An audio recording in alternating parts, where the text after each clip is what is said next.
Hey aviators, welcome again for another admin message. I'm Mr. Reynolds with this week's message. So I had an interesting conversation today with a student in the Commons.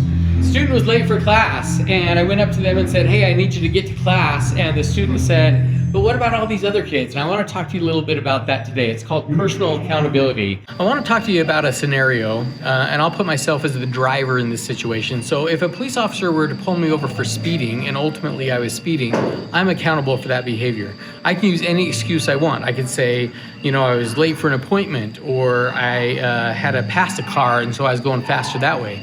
I could also say, what about the other cars? What about the other drivers on the road? They're all going fast. How come you didn't pull them over? But at the same time, ultimately, I'm responsible for my behavior. Are there consequences that go with that? Yes, there are. I could get a ticket.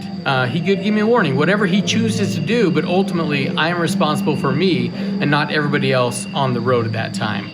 So I just want you to remember to take personal accountability for what you do. Each decision has a consequence. Sometimes they're good, sometimes they're bad, but ultimately you need to own what you need to own.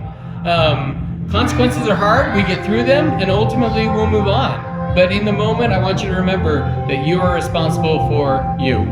Cedar Valley, have a great week. Go Aviators.